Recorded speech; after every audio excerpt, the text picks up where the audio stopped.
Poor girl walks into a restaurant, asks to trade her easy bake oven for food. A millionaire sees everything. Before we dive into the story, drop a comment below and tell us where you're watching from. Enjoy the story.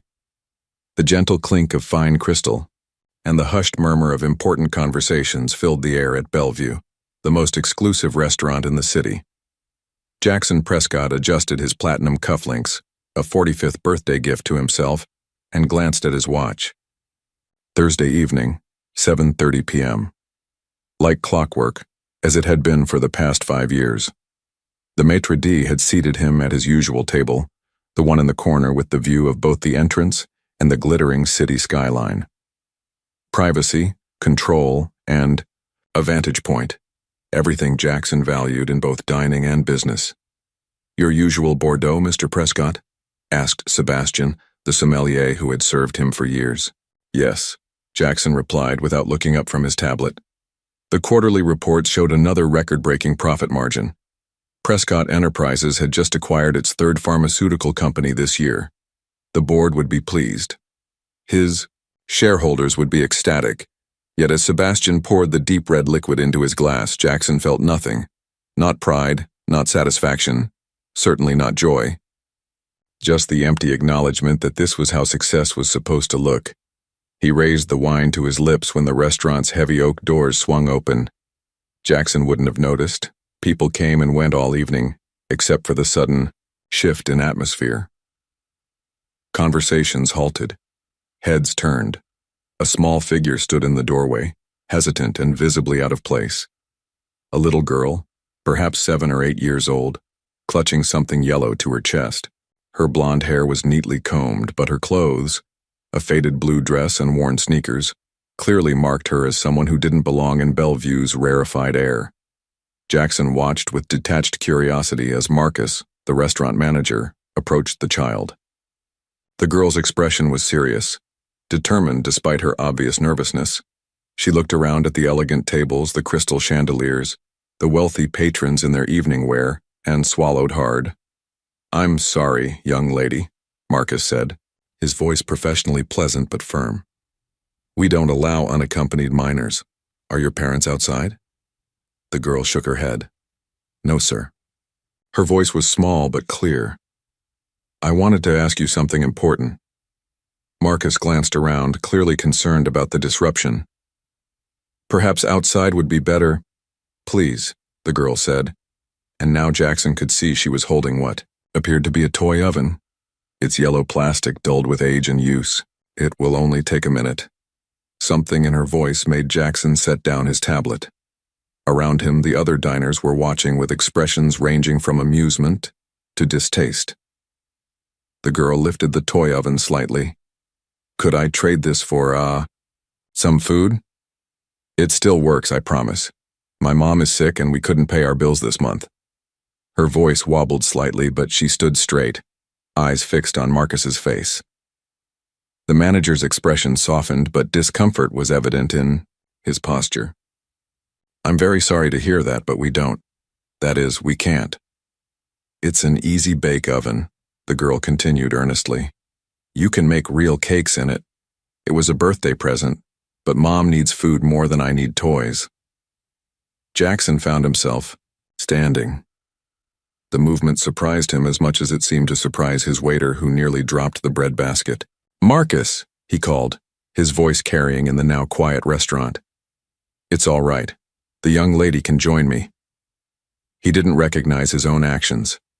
In 15 years of dining at Bellevue, Jackson had never once invited a companion, let alone intervened in a situation that didn't concern him. Yet here he was, walking toward the small figure still clutching her yellow oven. Up close, he could see her eyes were a striking blue, intelligent and now wary as she assessed him. "My name is Jackson," he said, kneeling to meet her eye level. Another unprecedented action. "What's yours?" "Lily Bennett," she answered, her posture still guarded. "Are you sure it's okay? I don't want to bother anyone. I just thought someone might want this." She held up the toy oven again. "I'm sure. And while I don't need an easy bake oven, I would appreciate some company for dinner. Would that be acceptable?" A flicker of relief crossed her face, though suspicion remained. Smart girl, Jackson thought. Don't trust strangers too quickly, even ones in expensive suits. Can I take food home to my mom? She asked bluntly. She's too sick to come herself. Of course, Jackson said, standing and gesturing toward his table. We'll order extra. As they walked through the restaurant, Jackson felt the stares but found, oddly, that he didn't care. For the first time in longer than he could remember, he was doing something unpredictable, something that wasn't calculated to maximize efficiency or profit. Once seated, Lily placed her oven carefully on the chair beside her. Jackson noticed a faded name written in marker on its side. Lily's Bakery. So, Lily, Jackson began, tell me about your mother. The girl's expression grew serious. Her name is Charlotte. She's a nurse at Mercy Hospital, but she got pneumonia 3 weeks ago. The medicine costs a lot, and since Dad died, it's just us. She said this matter-of-factly, without self-pity. I'm sorry about your father, Jackson said, genuinely. When did he pass away? 2 years ago. He was helping people in an accident and got hurt really bad. Lily looked down at her empty plate. Mom says he was a hero. He sounds like one, Jackson agreed. And your mother is a nurse? That's an important job, too. Lily nodded, pride momentarily replacing worry. She helps sick babies in the hospital. She's really good at it. Everyone says so. Jackson signaled to the waiter, who approached cautiously. We'll have the chef's special for 2, with an additional meal to go, and perhaps some ice cream for dessert. He raised an eyebrow at Lily, who gave her first real smile of the evening. Yes, please, she said, then added earnestly, but nothing too expensive. Something twisted in Jackson's chest, a sensation so unfamiliar he couldn't immediately identify it. This child, worried about money while surrounded by people who thought nothing of spending her mother's monthly rent on a single meal. Don't worry about that, he said gently. Consider it a trade for brightening my evening. As they ate, Lily's natural childhood exuberance gradually emerged. She told him about her school, her favorite subjects, science and art, and how she was learning to cook simple meals since her mother had gotten sick. The easy bake oven was practice, she explained, patting the toy. Mom got it for my birthday, last year. I made little cakes every Sunday. And now you're willing to give it up? Jackson observed. Lily shrugged, but he could see it wasn't as casual a sacrifice as she pretended. Mom's more important than cakes. By the time dessert arrived, a chocolate souffle that made Lily's eyes widen, Jackson had made a decision that would alter the course of his carefully controlled life. Lily, he said, I'd like to help your mother with her medical bills, and perhaps with your groceries until she's well enough to return to work. The girl looked up sharply, suspicion returning. Why? You don't even know us. A fair question. Why indeed? Jackson himself wasn't entirely sure. Perhaps it was the girl's courage. Perhaps it was the mention of her father's sacrifice, or perhaps it was something in those determined blue eyes that reminded him of another child, long ago, who had faced the world's cold indifference with nothing but stubborn will. Let's just say I admire your bravery in coming here tonight, he answered. It can't have been easy. Lily considered this. Mom says we shouldn't take charity, she said finally. She says we have to stand on our own feet. This isn't charity, Jackson replied, surprised to find he meant it. Think of it as community, people helping each other through difficult times. He could see her weighing his words, her young mind grappling with adult concepts of pride versus necessity. Could you talk to my mom about it? She finally asked. She makes the big decisions. I'd be honored to speak with her, Jackson said. As they left the restaurant, Jackson carrying a carefully packaged meal for Charlotte, he felt the curious stares of the staff and other diners. For a man whose reputation was built on cold calculation and ruthless efficiency, this display of, what? Compassion? Connection? Whatever it was, it didn't fit the narrative of Jackson Prescott, the billionaire who had famously said in a Fortune magazine interview that sentiment has no place in business, or life. Yet as Lily clutched her worn Easy-Bake oven in one hand and the bag of food in the other, looking up at him with cautious hope, Jackson felt something unfamiliar stirring in his chest, something that had been dormant for decades. "My car is this way," he said, leading her to where his driver waited with the Bentley. "Let's go see your mother."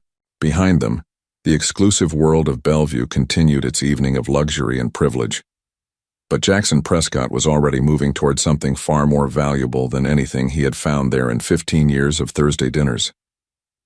Jackson's Bentley glided through streets that grew progressively narrower and less maintained as they crossed into the east side of the city.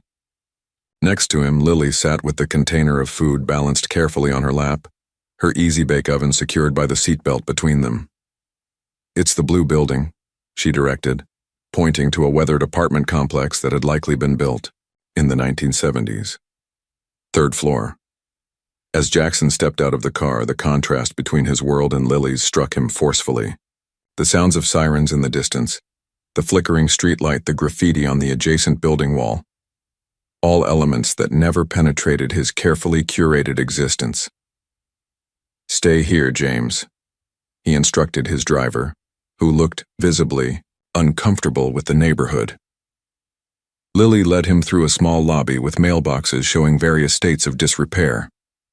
The elevator had an out-of-order sign, so they took the stairs, the girl climbing with practiced familiarity while Jackson followed, noticing the worn carpet and faded paint. "Mom might be sleeping," Lily whispered as they reached her door. "She gets really tired now." She turned a key attached to a faded ribbon around her neck and pushed the door open softly. "Mom, I brought dinner, and someone who wants to help us." The apartment was small but meticulously clean. What it lacked in space and modern amenities, it made up for in thoughtful touches. Hand-drawn pictures taped to the refrigerator, bookshelves overflowing with well-loved volumes, a collection of nursing awards displayed proudly on one wall. A thin woman with Lily's same striking blue eyes sat up on the couch, a blanket around her shoulders. Despite her obvious illness, pale complexion, dark circles under her eyes, the slight wheeze in her breathing, Charlotte Bennett possessed a dignity that immediately commanded respect. "Lily, what have you done?" she asked, her voice hoarse but clear. Her eyes fixed on Jackson with a mixture of confusion and wariness. "I apologize for the intrusion, Mrs. Bennett," Jackson began, suddenly feeling oddly nervous. "Your daughter visited Bellevue Restaurant tonight. She showed remarkable courage." Charlotte's eyes widened. "Lily, you were supposed to be at Mrs. Garcia's apartment." She turned to Jackson. "I'm so sorry if she bothered you, Mr. Prescott." Jackson Prescott. And she was no bother at all. Recognition flickered in Charlotte's eyes at his name, but she was more focused on her daughter. "Where did you get food from? Lily, please tell me you didn't." "I just asked if someone wanted to trade," Lily explained, setting the container on the coffee table. "For my Easy-Bake. And Mr. Prescott said he wanted to help instead." Charlotte's expression shifted from confusion to mortification. "Mr. Prescott, I can't accept—" "Please," Jackson interrupted. "At least accept the meal. Beyond that, we can discuss options that respect your independence while still addressing immediate concerns." Something in his tone, perhaps the absence of condescension, made Charlotte pause. She studied his face, looking for hidden motives. "Why would you help strangers?" she finally asked. It was the second time tonight he'd faced this question, and Jackson still wasn't entirely sure of the answer.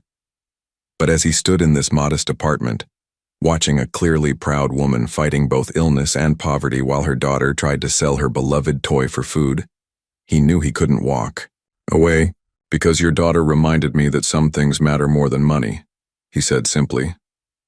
"Now please eat while it's still warm. We can talk after." Charlotte nodded slowly, and Lily eagerly opened the container, releasing the aroma of gourmet food into the small apartment. As Jackson watched them, an unexpected memory surfaced. His mother, decades ago, trying to hide her cough as she worked double shifts to keep them afloat. He had been younger than Lily when pneumonia had finally taken her.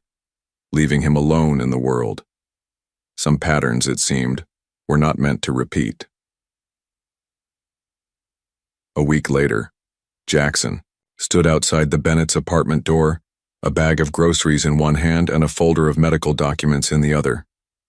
3 visits in 7 days, unprecedented for a man whose personal connections typically lasted no longer than a business quarter. He knocked, hearing the now familiar patter of Lily's footsteps rushing to answer.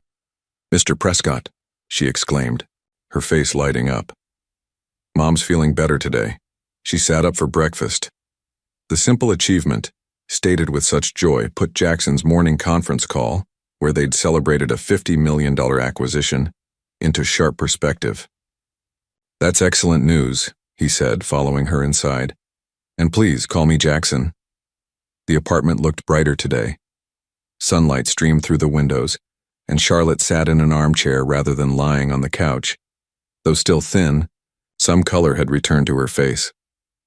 "You didn't need to bring groceries again," she said, though her tone held more gratitude than reproach. "The specialist you sent was more than enough." After their first meeting, Jackson had arranged for a top pulmonologist to visit Charlotte. The doctor had adjusted her medications and treatment plan, resulting in noticeable improvement. "It's no trouble," Jackson replied, setting down the bags. "Besides, Lily mentioned you like strawberries. These are from a farm upstate." The past week had transformed his routine entirely. Between meetings, he found himself researching pneumonia treatments or having his assistant find children's books about nursing to surprise Lily. His evening calls now included updates to Charlotte about hospital billing issues he'd resolved.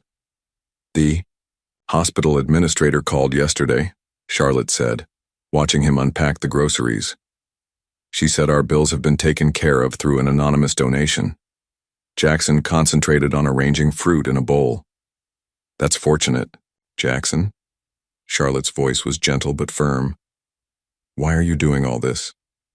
He paused, a pint of strawberries in hand. The question deserved an honest answer, but the truth was, he wasn't entirely sure himself. "When I was 6, he began slowly, "my mother got sick, pneumonia like you. We had no insurance, no savings. She kept working through her illness because I needed to be fed." He set the strawberries down. "She died 3 weeks later." Charlotte's expression softened. "I'm so sorry." "It was a long time ago," Jackson said, though the memory felt suddenly fresh. "But when Lily walked into that restaurant, willing to give up something she loved for your care." He shook his head. Some patterns shouldn't repeat. The silence that followed wasn't uncomfortable, but rather filled with mutual understanding. "Mom, can I show Jackson my science project?" Lily called from her bedroom. "Of course, sweetheart," Charlotte answered, her eyes still on Jackson. As Lily proudly displayed her solar system model, Jackson found himself genuinely interested in her explanations of planetary orbits. When she mentioned struggling with her math homework since Charlotte had been ill, he offered to help. An hour later, he sat at their small kitchen table, patiently explaining fractions while Charlotte prepared tea with steady, if still weakened, hands. "You're good with her," Charlotte observed quietly as Lily concentrated on a problem. "She's easy to be good with," Jackson replied, surprised to find he meant it. Later, as he prepared to leave, Charlotte walked him to the door while Lily continued her homework. "The doctor says I should be able to return to work in 2 weeks," she said. "Part-time at first, but it's something." Jackson nodded, though an unexpected thought arose. He would miss these visits when they were no longer needed. "That's excellent progress," he said professionally, "but don't rush your recovery." Charlotte studied his face. "You know, most people would have just bought the girl dinner and forgotten about us by morning." Jackson smiled slightly. "I've been told I'm not most people." "No," she agreed, returning his smile. "You certainly aren't." As he drove away, Jackson realized he felt something he hadn't experienced in decades. Anticipation for something unrelated to business. He was looking forward to tomorrow's visit. "This is where you live?" Lily's eyes widened as Jackson's Bentley passed through the wrought iron gates of his estate. "It looks like a castle." Charlotte squeezed her daughter's hand, equally awed but more reserved. Lily, remember what we discussed about manners? It's quite all right, Jackson said, oddly self-conscious about his home's grandeur. And it's not really a castle, just a house that's too big for one person. 2 weeks had passed since their first meeting, and circumstances had changed rapidly. Charlotte's recovery had progressed, but her apartment building had suddenly become uninhabitable due to a major plumbing failure. With repairs estimated to take at least a month, Jackson had offered his guest house as a temporary solution. There's absolutely no obligation, he'd assured Charlotte when making the offer. It's sitting empty anyway. Now, as the car crunched along the circular driveway, he wondered if he'd overstepped. The Bennetts might feel overwhelmed or, worse, obligated by such surroundings. Eleanor, Jackson's longtime housekeeper, waited at the front entrance. Her normally impassive expression couldn't fully hide her surprise at the guests. In 15 years, Jackson had never invited anyone to stay. Eleanor, this is Charlotte Bennett and her daughter Lily. They'll be using the guest house for a while. Very good, sir, Eleanor replied, recovering quickly. I've prepared it as requested. Would you like me to show them the way? I'll do it, Jackson said, then noticed Charlotte's pallor. But perhaps we should rest a moment first? Inside, Lily stared openly at the soaring ceilings and artwork that cost more than most houses. Charlotte sat carefully on the edge of an antique sofa, looking simultaneously impressed and uncomfortable. Would you like some tea, Mrs. Bennett? Eleanor offered, picking up on her discomfort. Charlotte, please, and yes, that would be lovely. As Eleanor left, Jackson sat across from them, suddenly unsure how to be a host in his own home, a space that functioned more as a showcase than a living environment. Do you have a swimming pool? Lily asked, breaking the awkward silence. I do, Jackson admitted, though I rarely use it. Can I see it? Please? Charlotte began to protest, but Jackson shook his head. I'd be delighted to show you. Perhaps tomorrow when you're settled. Eleanor returned with tea and cookies, which Lily approached cautiously, until receiving her mother's nod of permission. These are really good, she declared after one bite. Eleanor's specialty, Jackson said. When I was recovering from surgery last year, she made them every day. You were sick too? Lily asked, cookie crumbs on her chin. Just a minor procedure, he clarified, catching Charlotte's curious glance. Nothing like your mother's situation. After tea, Jackson showed them to the guest house, a 3-bedroom structure that still managed to be larger than most apartments. As Lily raced to explore, Charlotte turned to him. This is too much, Jackson. We can't possibly. It's empty most of the year, he interrupted gently. Please consider it a practical solution, not an extravagance. She studied him with those perceptive blue eyes that seemed to see through his practiced exterior. Why do you have a house with so many empty rooms? The question was innocent, but cut straight to a truth Jackson rarely confronted. Why indeed? Status? Investment? Or perhaps the illusion that space could fill the emptiness he carried inside? I suppose I thought success should look a certain way, he answered, surprising himself with his honesty. Charlotte nodded, understanding more than he'd said aloud. Thank you for this. We'll try not to disrupt your routine. But as Jackson walked back to his main house, watching Eleanor already showing Lily the garden flowers, he realized that disruption might be exactly what his routine needed. The doorbell rang at precisely 10:30 a.m., interrupting the unexpected scene in Jackson's kitchen. Lily perched on a stool, explaining her science homework while Jackson made pancakes, a skill Eleanor had hurriedly taught him the previous evening. I'll get it, Eleanor said, eyeing the slightly lopsided pancake Jackson was attempting to flip. Moments later, she returned with a visitor. Mr. Prescott, this is Ms. Vivian Reeves. She says she's from social services. Jackson set down the spatula, instantly alert. Charlotte, who had been enjoying her coffee at the counter, straightened in her chair. The woman was professionally dressed, with a portfolio tucked under her arm and an expression that revealed nothing.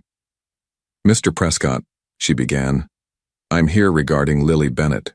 We received a report about her current living situation. Jackson glanced at Lily, who had gone very still. Perhaps we should speak privately, he suggested, gesturing toward his study. Once there, Vivian wasted no time. "Mr. Prescott, I understand. You've recently taken in a single mother and her child. As a social worker, I need to ensure this arrangement is appropriate." Jackson kept his expression neutral. "Their apartment building experienced plumbing issues. They're temporary guests. Ms. Bennett is a nurse recovering from pneumonia." Vivian made notes. "And your relationship with Ms. Bennett is—" "Friendship," Jackson replied firmly. "Quite a generous friend to offer accommodations in one of the city's most exclusive neighborhoods." Her tone remained professional, but her implication was clear. Jackson felt a flash of anger. "Is there something specific you're concerned about, Ms. Reeves?" "My concern is for the child," she replied. "When someone of your position suddenly develops an interest in a struggling family, questions naturally arise." The insinuation hung in the air between them. "I met Lily when she came to Bellevue Restaurant to trade her toy for food," Jackson stated coldly. "Her courage reminded me of my own childhood poverty. I'm helping because I can and because it's right. Nothing more." Vivian studied him. "Your background shows no previous interest in charitable causes involving children. This represents quite a change." "Perhaps I needed to meet Lily to understand what matters," Jackson replied. After several more probing questions, Vivian requested to speak with Charlotte and Lily separately. Jackson waited in his study, unaccustomed to the feeling of being judged and found potentially wanting. 30 minutes later, Vivian returned. "Ms. Bennett speaks highly of you," she acknowledged, "and Lily seems comfortable here. For now, I have no immediate concerns." "For now?" Jackson repeated. "I'll be filing a report and conducting a follow-up visit in 2 weeks. Unusual living arrangements between unrelated adults and children are something we monitor closely." After she left, Jackson found Charlotte in the guest house, her expression troubled. "I'm so sorry," she began. "Someone at the hospital must have reported seeing us with you. I never intended—" "You have nothing to apologize for," Jackson interrupted. "This is my fault. I didn't consider how our arrangement might appear to others." "She asked if there was a romantic relationship between us," Charlotte said, unable to hide her embarrassment.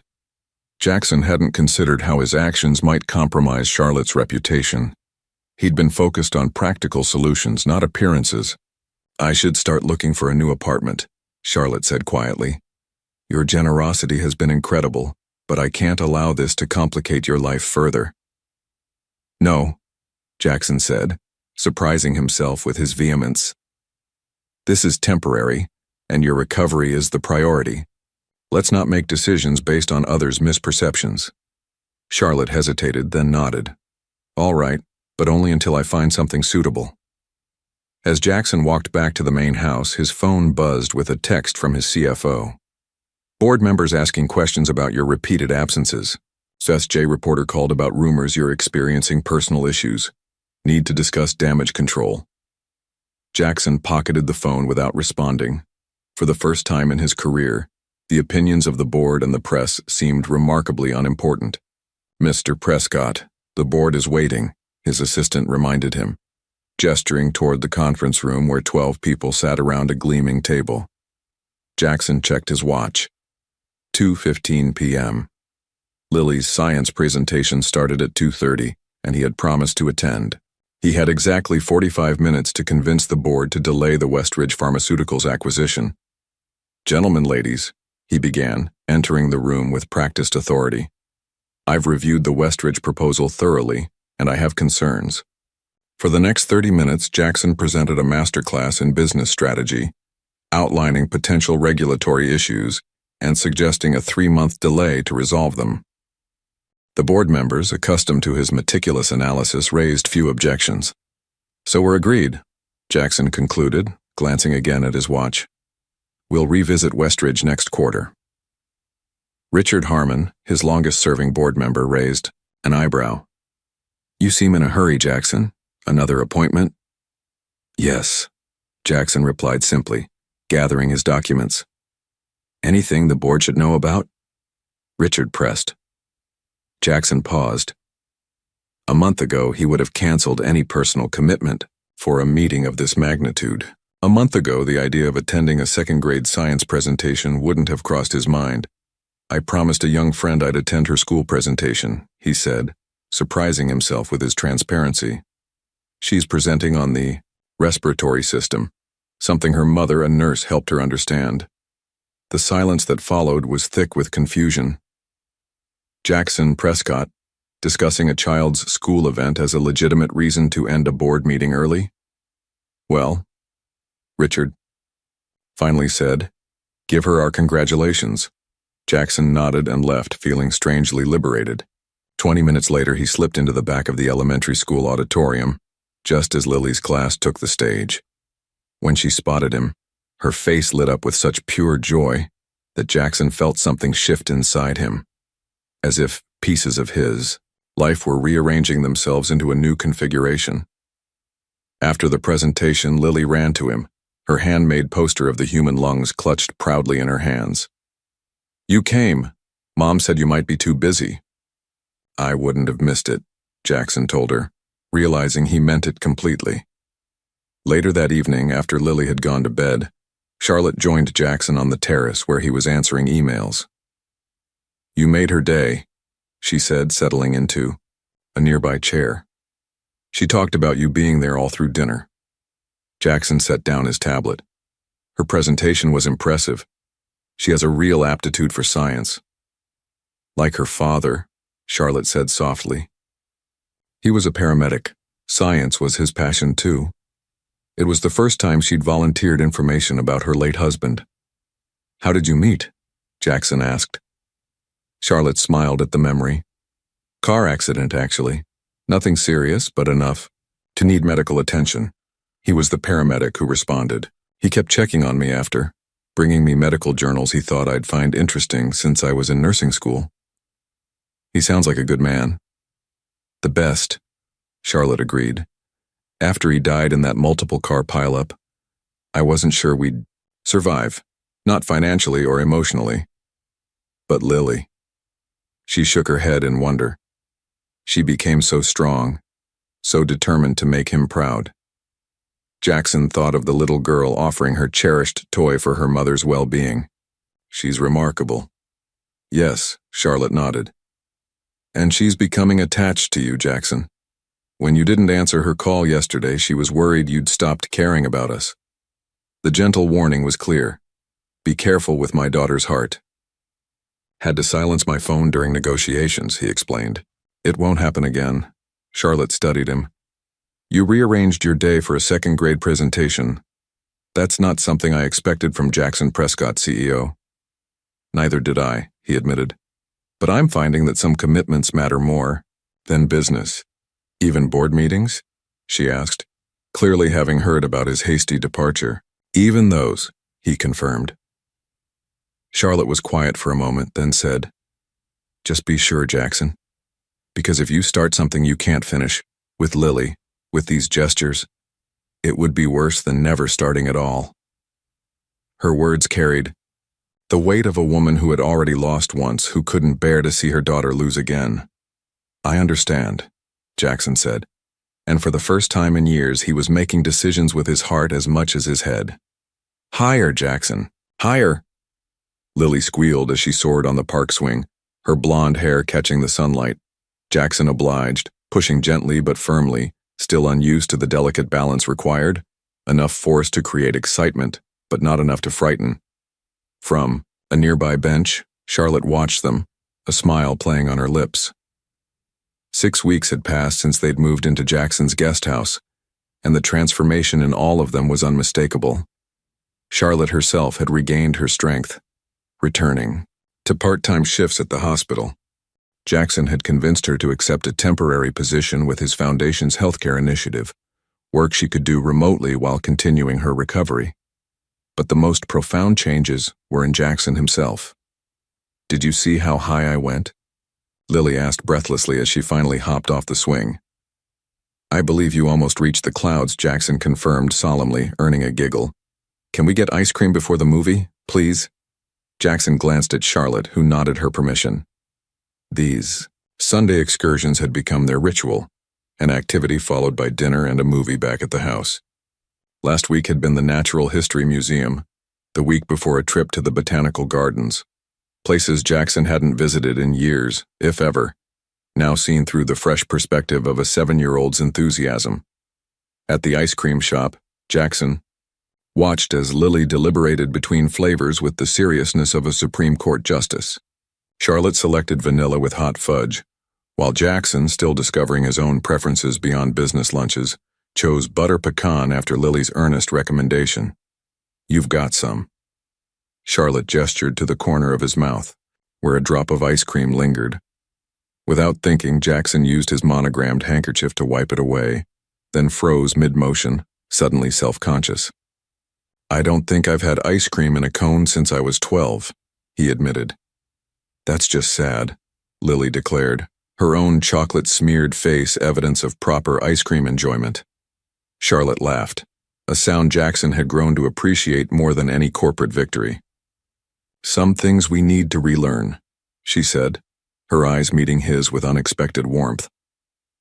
Back at the estate, Eleanor had prepared dinner, which they ate at the kitchen table rather than the formal dining room. Jackson had suggested the smaller, more intimate setting after noticing how uncomfortable Charlotte and Lily seemed in the cavernous main dining area.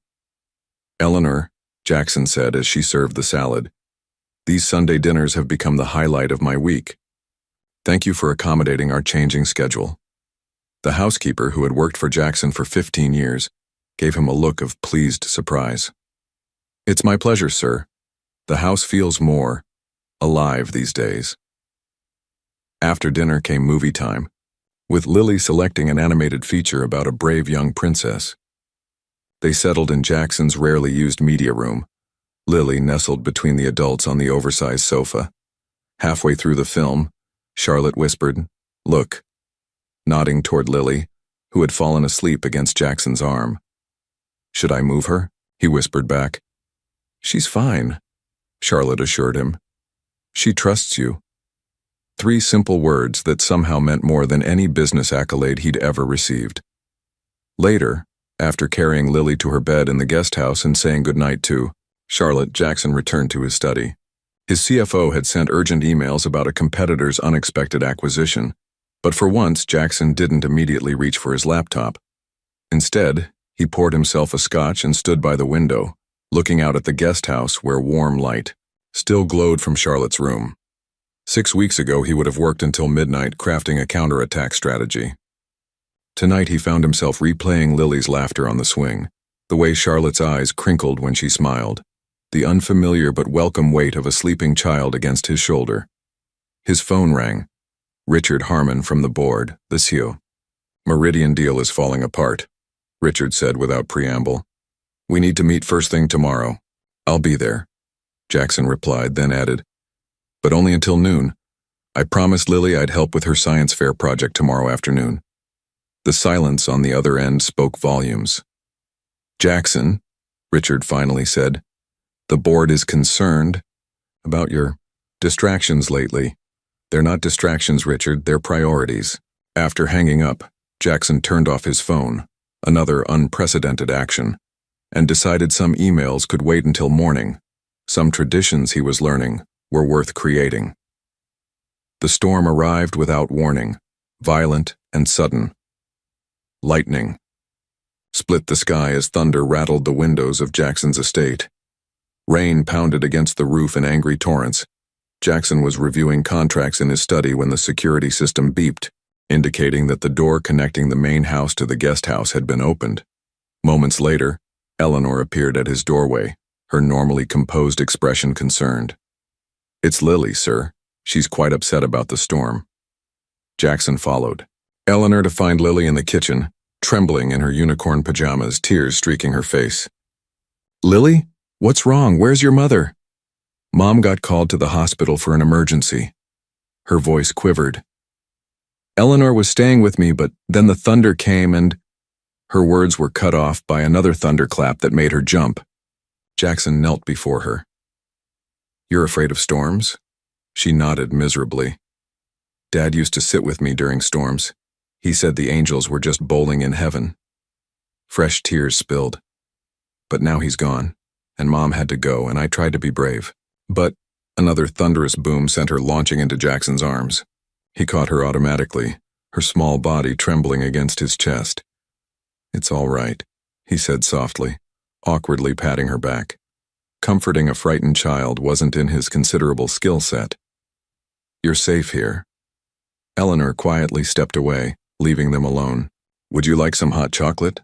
Jackson offered, remembering his own mother's remedy for frightening nights. Lily nodded against his shoulder. He carried her to a stool at the kitchen island, then set about heating milk. His movements were uncertain. He'd never made hot chocolate before.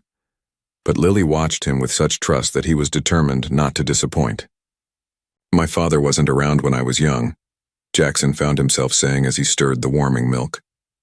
"And when my mother died, I went to foster homes. Some were nice, some weren't." Lily's eyes widened. "You didn't have a mom or dad?" "Not after I was 8. He added cocoa powder, remembering how his mother had done it. "I was scared of many things then." "You were? But you're not scared of anything now." Jackson smiled sadly. "Everyone is afraid of something, Lily." "What are you afraid of?" she asked, wiping away the last of her tears. Jackson considered deflecting, but those earnest blue eyes demanded honesty. "Failure," he said finally. "Being alone, not mattering to anyone." He poured the hot chocolate into mugs, adding a marshmallow to Lily's. "But you matter to lots of people," Lily said, accepting her mug. "You matter to me and Mom and Eleanor and all those people who work for you." "That's different," Jackson explained, sitting beside her. "Working for someone isn't the same as caring about them." Thunder crashed again, but Lily seemed less frightened now, focused on their conversation. "Mom says people show they care in different ways," she said, chocolate mustache forming above her lip. "Like when you came to my science presentation even though you had important meetings." Her simple observation struck him deeply. Yes, he had chosen her presentation over a critical meeting. Not out of obligation, but because he genuinely cared. "Your mother is very wise," Jackson said softly. They sat together through the storm, Lily eventually curling against his side on the sofa as he read from a book they found in the library. By the time Charlotte returned, the storm had passed and Lily was asleep with her head on Jackson's lap. Charlotte stood in the doorway, still in her nurse's scrubs, taking in the scene with surprise. "She was frightened by the storm," Jackson explained quietly. "We had hot chocolate and stories." Charlotte's expression softened as she approached. "She usually hides under her bed during storms." She brushed a strand of hair from her daughter's face. "You must have magic powers." "No magic," Jackson replied. "Just understanding what it's like to be scared and alone." Charlotte studied him, her gaze gentle but penetrating. "Sometimes I forget that beneath the billionaire businessman is someone who once was a little boy who lost everything." Her words, so simply stated yet profoundly accurate, left Jackson momentarily speechless. "Thank you for being there for her," Charlotte said, carefully lifting her sleeping daughter. "It means more than you know." As they left, Jackson remained on the sofa, realizing that for the first time in decades, someone saw him not just as Jackson Prescott, CEO, but as simply Jackson, a man with fears and a past capable of both vulnerability and comfort. It was terrifying and strangely freeing. "I circled the parts I don't understand," Lily said, sliding her math homework across the kitchen table to Jackson. It was a Tuesday evening and the scene had become remarkably ordinary. Lily at homework, Charlotte preparing dinner, Jackson arriving home early enough to join them rather than working late at the office. "Fractions again, huh?" Jackson studied the worksheet. "Let's tackle these together." 2 months had passed since the Bennetts had moved into his guest house. The plumbing in their apartment building had long been fixed, but neither Charlotte nor Jackson had mentioned them moving out. The arrangement had shifted from temporary solution to comfortable routine. Charlotte, now fully recovered, had taken a part-time position at the hospital while continuing to consult for Jackson's healthcare foundation. The flexible schedule allowed her to be home when Lily returned from school. "Math makes my brain hurt," Lily complained, though she leaned in attentively as Jackson explained the concept using apple slices as visual aids. "You're good at this," Charlotte observed, stirring something that filled the kitchen with a delicious Aroma. I think she understands fractions better from you than from her teacher. Jackson felt an unexpected glow of pride. His skills with financial models and market predictions were well documented, but teaching a 7-year-old math felt like a more significant accomplishment. Mr. Wilson gave me an A on my science project, Lily announced. He said my respiratory system model was exemplary. That means really good. I know what exemplary means, Jackson replied, feigning offense. Lily giggled, a sound that had become one of his favorites. I told him you helped me with the design, but I did the coloring all by myself. Teamwork at its finest, Charlotte said, setting plates on the table. Dinner was simple but delicious. Charlotte had discovered a talent for cooking during her recovery. Conversation flowed easily, punctuated by Lily's school stories and occasional discussions about Charlotte's patients. How was your meeting with the board? Charlotte asked as they cleared the dishes. Jackson hesitated. The meeting had been challenging. Several board members had expressed concern about his changing priorities and lack of killer instinct in recent acquisitions. It was instructive, he finally said. Richard Harmon suggested I might be losing my edge. Charlotte raised an eyebrow. And are you? I'm not sure edge is what matters anymore, Jackson admitted, surprising himself with his honesty. The corporate world measures success in numbers, not moments. Charlotte considered him thoughtfully as she loaded the dishwasher. And which matters more to you now? Before Jackson could answer, Lily called from the living room where she'd gone to fetch a book. Mom, Jackson, come quick, I'm on TV. They hurried in to find a local news report about Lily's school science fair. The camera panned briefly to Lily explaining her project to a judge, with Jackson visible in the background, looking proudly attentive in a way no business achievement had ever inspired. You're famous now, Jackson teased as the segment ended. Lily beamed. The news lady interviewed me about my project. She asked who helped me and I said you did, and she looked really surprised. Why surprised? Charlotte asked. She said, Jackson Prescott helped with your science project. And I said yes. He's really smart about lungs because his mom died from not being able to breathe right. Was that okay to say? She looked suddenly uncertain. Jackson felt a momentary tightness in his chest at hearing his personal history so innocently repeated. It's fine, Lily. It's true. Later, after Lily had gone to bed, Jackson's phone buzzed with a text from his publicist. Fox Business wants to interview you about your mentorship of underprivileged children. Apparently you were spotted at an elementary school science fair. He set the phone down without responding. The corporate world was finally noticing his absence, interpreting his personal choices through their own lens, calculating what advantage he must be seeking, what strategy he was employing by spending time with a child and her mother. They couldn't understand that for the first time in decades, Jackson Prescott wasn't following a strategy at all. He was simply living. Everything okay? Charlotte asked, noticing his expression as she entered with 2 cups of tea. Perfect, he replied, and was surprised to realize he meant it.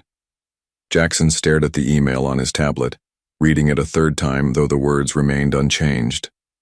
Charlotte had received a job offer from Boston Children's Hospital, a prestigious position in their neonatal intensive care unit. The opportunity was exceptional, one that would advance her career significantly, and it was over 200 miles away. He set the tablet down just as Charlotte entered his study, her expression a mixture of excitement and uncertainty. You saw the offer, she said, noticing the email on his screen. I did. Congratulations. It's an incredible opportunity. I haven't accepted yet, she replied, sitting across from him. I wanted to discuss it with you first. 3 months had passed since the Bennetts had moved into his guest house. 3 months of dinners together, weekend outings, homework help, and movie nights. 3 months during which Jackson's carefully structured life had transformed into something warmer, more meaningful, and infinitely more complicated. It's perfect for you, Jackson said, maintaining his composure despite the hollow feeling spreading in his chest. Your specialty? Excellent compensation, a world-class institution. Charlotte nodded slowly. Yes, all those things are true, but Lily has settled in at school here, made friends, and there's... She paused, meeting his eyes directly. There's what's developed between all of us. The unspoken question hung in the air between them. What exactly had developed? They hadn't put a name to it. This arrangement, this quasi-family they'd become. Jackson attended Lily's school events. Charlotte helped reorganize his charitable foundation. They shared meals and conversations and quiet evenings, but they'd never defined what it meant. You can't turn down an opportunity like this, Jackson said finally. Not for a temporary living arrangement. Something flickered in Charlotte's eyes. Disappointment? Relief? He couldn't tell. You're right, she agreed softly. It was always going to be temporary, wasn't it? That evening, dinner was unusually quiet. Lily, perceptive as always, glanced between the adults with growing concern. Is something wrong? She finally asked. Did I do something bad? No, sweetheart, Charlotte assured her. But we do need to talk about something important. As Charlotte gently explained about the Boston offer, Jackson watched Lily's expression change from confusion to disbelief to the beginning of tears. But we can't leave, she protested. What about school? What about my friends? What about... She turned to Jackson, her blue eyes swimming. What about you? I'll still be here, he said, his voice steadier than he felt. And you can visit. Boston isn't that far. It's not the same, Lily said, tears now flowing freely. We're supposed to stay together. We're like a family now. The word family hit Jackson with unexpected force. Was that what they had become? Had he, without realizing it, begun to think of them that way too? Lily, Charlotte said gently but firmly, sometimes opportunities come that we need to take, even when they're difficult. This job is important for our future. But we're happy here, Lily insisted. Aren't we? Charlotte looked at Jackson, who found himself momentarily unable to speak. Later, after Lily had gone to bed still upset, Charlotte found Jackson on the terrace, staring at the night sky. I've accepted the position, she said quietly. We'll leave in 2 weeks. Jackson nodded, still looking at the stars. I'll help with the arrangements, finding an apartment, moving expenses, anything you need. That's very generous, Charlotte replied. But it isn't necessary. The hospital offers relocation assistance. The formality in her voice felt wrong after months of growing closeness. Charlotte, he began, finally turning to face her. Are you sure this is what you want? She studied him, her expression unreadable, in the dim light. What I want. She shook her head slightly. Jackson, we've been living in a beautiful bubble here. You've been incredibly kind, but this isn't real life. At some point, we need to return to reality. And reality is that you and Lily don't belong here, with me? The vulnerability in his question surprised them both. I don't know what we are to each other, Charlotte said softly. And until that's clear, moving forward seems safer than risking. Disappointment, especially for Lily. She was right, of course. He'd opened his home but kept parts of himself carefully guarded. They'd created this in-between existence, neither fully separate nor fully committed. I understand, he said finally. But as Charlotte returned to the guest house, leaving him alone, under the vast night sky, Jackson realized that understanding and accepting were entirely different things. Jackson paced the length of his office, phone pressed to his ear. Whatever the cost, I want the foundation headquarters moved to Boston. Yes, immediately. Eleanor stood in the doorway, watching with a mixture of concern and understanding. She'd never seen her employer like this, agitated, uncertain, making major business decisions based on personal considerations. Sir, she said when he ended the call, perhaps you should consider a more direct approach. Jackson looked up, suddenly aware of her presence. What do you mean? May I speak frankly? When he nodded, she continued, in 15 years, I've watched you solve complex business problems with remarkable clarity. You identify what you want and pursue it directly. Yet with Ms. Bennett and Lily, you're creating elaborate workarounds rather than simply telling them how you feel. Her words struck with uncomfortable precision. It's not that simple, Eleanor. Isn't it? She challenged gently. They're leaving in 10 days. What exactly are you risking by being honest? Everything, he thought. Rejection, disappointment, the realization that what had felt meaningful to him was simply gratitude or convenience to them. Yet as he stared out the window at the guest house where Charlotte was packing their belongings, Jackson knew Eleanor was right. He was strategizing like a businessman, when what was needed was the courage to be simply a man, one who had discovered quite unexpectedly that his carefully constructed life felt empty without a nurse and her daughter in it. That evening, Jackson invited Charlotte to dinner, just the two of them at the restaurant where an unexpected meeting with Lily had changed everything. Bellevue, Charlotte noted as they were seated at Jackson's regular table. This feels like coming full circle. In a way it is, he agreed, his usual confidence wavering slightly. This is where everything began. After they ordered, Charlotte folded her hands on the table. Jackson, why are we here? If this is a goodbye dinner, it's very thoughtful, but… It's not goodbye, he interrupted. At least I hope it isn't. Charlotte's expression grew cautious. What do you mean? Jackson took a breath. I've been thinking about solutions. My foundation is opening a Boston office. I could spend significant time there. Or you could work remotely some days. We could find a balance that allows you this opportunity without ending what we've started. And what exactly have we started, Jackson? Charlotte asked quietly. It was the question he'd been avoiding for months, the one that required him to examine feelings he'd kept carefully controlled. Something I never expected, he admitted. Something I wasn't looking for but now can't imagine living without. Charlotte's eyes softened. Jackson, I care about you, Charlotte. Both of you. More than I thought possible. The words felt foreign on his tongue, unpracticed but necessary. The thought of you leaving.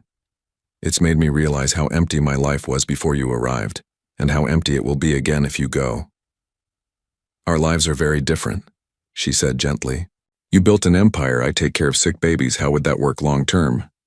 I don't know, he admitted, but I'm willing to figure it out if you are. Charlotte studied him, her expression thoughtful. When Mark, Lily's father, died, I promised myself I wouldn't let anyone else close enough to hurt us if we lost them. It felt safer that way. And now? Now I'm not sure safety is worth what we'd be giving up. She reached across the table, her fingers lightly touching his. But Jackson, we can't build a relationship on convenience or obligation. If we try this, whatever this is, it has to be real. For all our sakes, but especially Lily's. It is real, he assured her. More real than anything in my life has been for a very long time. As they talked through dinner, possibilities emerged from what had seemed an inevitable ending. Charlotte would accept the Boston position, but they would find a way to bridge the distance. Jackson would restructure his schedule to allow for regular travel. They would take things slowly, thoughtfully, with Lily's well-being guiding their decisions. Later, walking together under the stars, Charlotte asked the question that had lingered unspoken. Why haven't you built a family of your own, Jackson? You're successful, intelligent, capable of such kindness when you allow yourself to be. The honesty of the night made evasion impossible. After my mother died, I learned that attachment means vulnerability, he said quietly. I decided success was safer than connection. Until a little girl walked into a restaurant with an easy-bake oven and reminded me what courage really looks like. Charlotte's hand found his, their fingers intertwining in the darkness. Neither knew exactly what the future held, but for the first time, they were willing to face it together. Jackson examined the documents one final time before signing. The purchase of a townhouse in Boston's Beacon Hill neighborhood, elegant, historic, and conveniently located near Boston Children's Hospital. A surprise for Charlotte and Lily, who had been struggling to find suitable housing with Boston's competitive rental market. The paperwork is in order, Mr. Prescott, his real estate attorney confirmed. The property is yours. Would you like to see it first, or shall we arrange for the keys to be delivered to Ms. Bennett directly? I'll present them myself, Jackson replied. I'm flying to Boston tomorrow. 5 days had passed since their dinner at Bellevue. 5 days of careful planning, of rearranging his schedule to accommodate regular trips to Boston, of imagining a future divided between two cities but united by something stronger than geography. The next morning, Jackson arrived at Charlotte's new workplace with a bouquet of lilies and a small gift box containing the house keys. He waited patiently as the receptionist announced him, taking in the bright modern facility where Charlotte would be helping save vulnerable newborns. Jackson? Charlotte appeared, looking professional and confident in her new hospital ID badge. This is a surprise. I thought you were coming tomorrow. I wanted to see your first day, he explained, presenting the flowers. And I have something for you. Charlotte smiled, but there was a slight wariness in her expression. That's very thoughtful. I have a break in 10 minutes. We could talk in the cafeteria? The cafeteria was crowded with staff in various colored scrubs.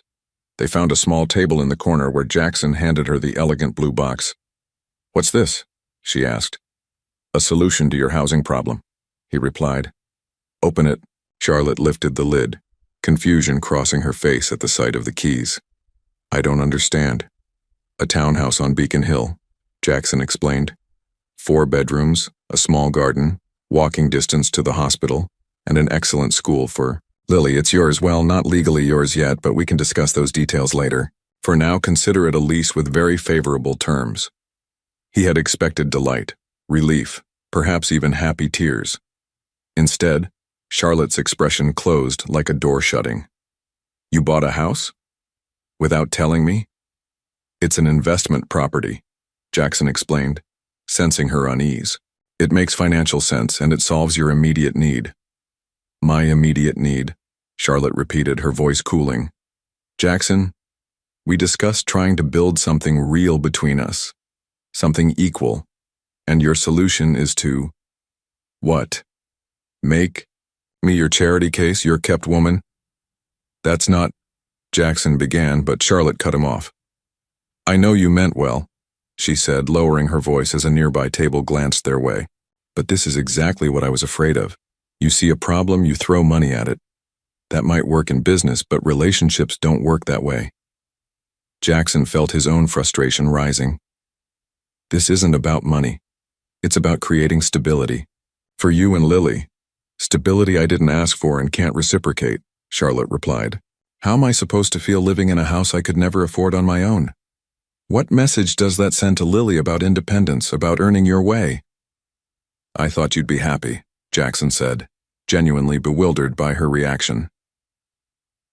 Charlotte sighed, her anger giving way to resignation. That's the problem, Jackson. You didn't really think about how I'd feel at all. You thought about the problem, housing, and implemented a solution that made sense to you. A nurse approached their table. Dr. Kelly needs you in the NICU, Charlotte. Charlotte nodded, then turned back to Jackson. I need to go. And I think we need some time to reconsider whether this can work. We come from different worlds, Jackson. Maybe we should accept that. She slid the box back across the table, stood, and walked away without looking back. 2 days later, Eleanor found Jackson in his study, staring at the Boston property contract. Ms. Bennett called, she said carefully. She asked that you not contact her for a while.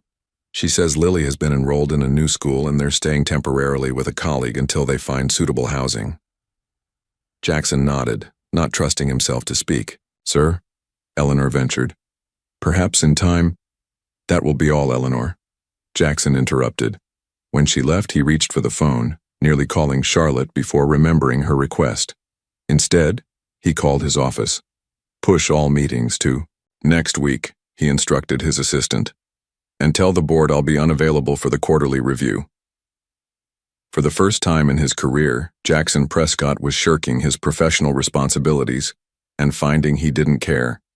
The empire he'd built, the success he'd pursued with single-minded determination, suddenly felt meaningless compared to what he'd lost, or rather, what he'd never truly had to begin with.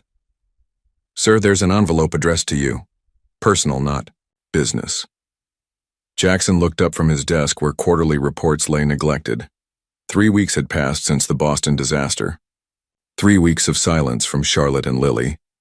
The envelope contained a child's drawing and a printed flyer. Boston Academy Spring Program. Famous scientists through history. A star was drawn beside Lily Bennett, Marie Curie, with a performance, time circled in purple crayon. No note. No explanation. Just an invitation that could only have come from Lily herself. Jackson stared at it, hope and uncertainty battling within him. That Friday found him sitting in the back row of the school auditorium, watching as nervous children took the stage.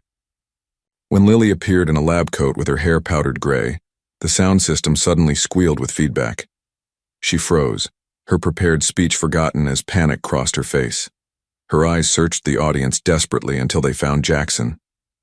Their gazes locked and her small shoulders straightened. Marie Curie once said, she began with renewed confidence, "Nothing in life is to be feared, it is only to be understood." After the performance, Charlotte stood waiting in the lobby, her expression a complex mixture of surprise and resignation.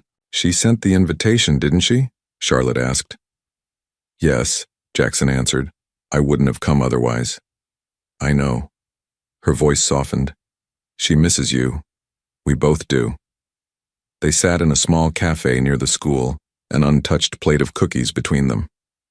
Lily had been thrilled to see Jackson, hugging him fiercely before Charlotte gently explained they needed to talk privately. "I shouldn't have reacted that way," Charlotte admitted. "The house was generous, but—" "No," Jackson interrupted. "You were right. I was solving a problem, not building a relationship. I'm used to fixing things with money." A silence fell between them, heavy with unspoken words. "Mom?" Lily appeared beside their table, having escaped the teacher tasked with watching the children after the performance. "Lily, I told you to wait." "But it's important," Lily insisted, her Marie Curie wig slightly askew. She looked between them, blue eyes determined. "Are you two fighting because of me?" "No, sweetheart," Charlotte assured her. "Adult relationships are complicated." "They don't have to be," Lily said with a child's certainty. "Mom smiles more when you're around, Jackson, and you laugh when you're with us. You didn't laugh before, did you?" Jackson shook his head, speechless at her perception. "Dad would want us to be happy," Lily continued, "and we were happy together. Can't we just be a family again?" Charlotte's eyes filled with tears as she looked at Jackson, who found himself equally moved by the simple wisdom of a 7-year-old who saw what they'd been too afraid to acknowledge. "Sometimes," Jackson said softly, "it takes the bravest person in the room to speak the truth." 6 months later, Jackson's estate had transformed. The formal living room now housed a piano where Lily practiced diligently each afternoon. The once pristine kitchen regularly bore evidence of baking experiments, some more successful than others. Bookshelves that had displayed leather-bound classics now shared space with children's literature and medical journals. Most notably, the guest house stood empty. Its former occupants had moved into the main house, bringing warmth and life to spaces that had previously known only echoing silence. "Checkmate," Lily announced triumphantly, moving her queen into position on the chessboard between them. Jackson studied the board with exaggerated dismay. "How did I miss that?"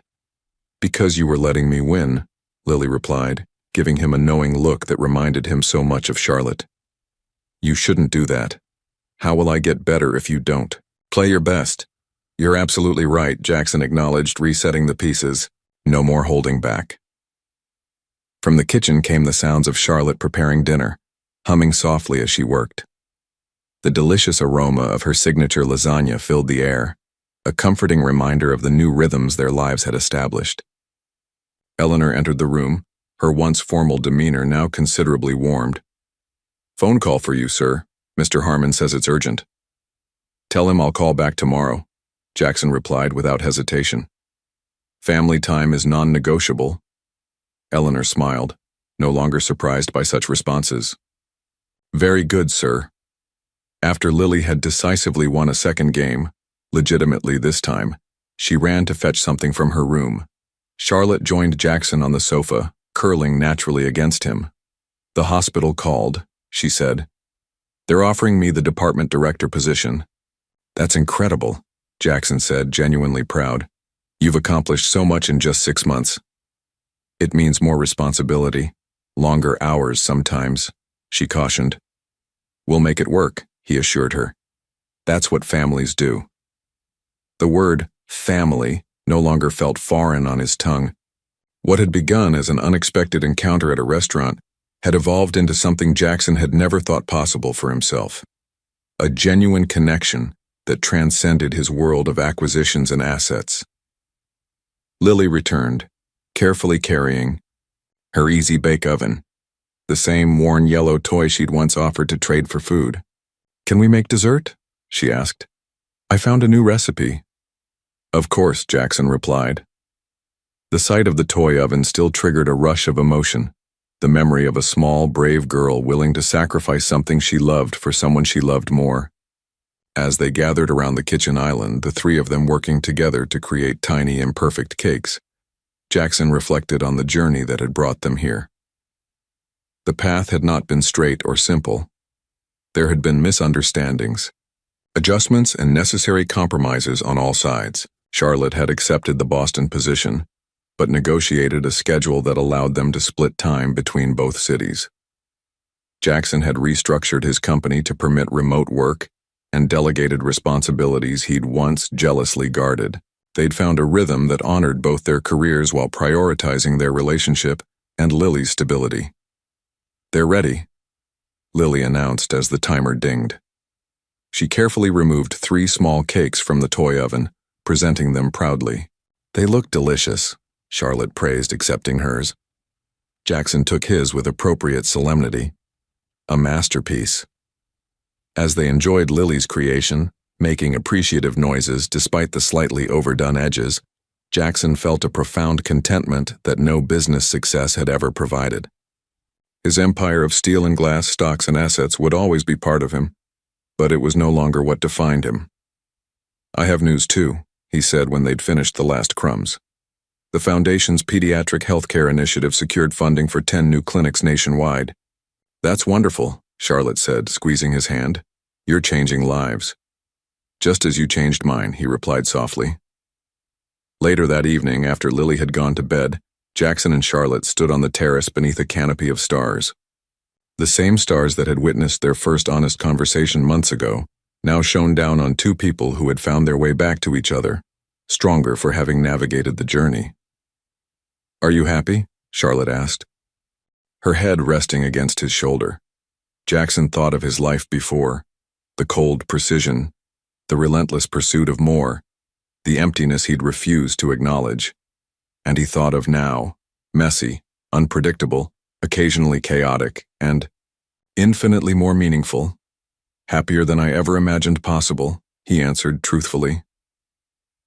In the quiet night, with the woman he loved beside him and a sleeping child who had taught him more about courage than any business negotiation ever could, Jackson Prescott, once defined solely by his billions, had finally discovered what true wealth meant.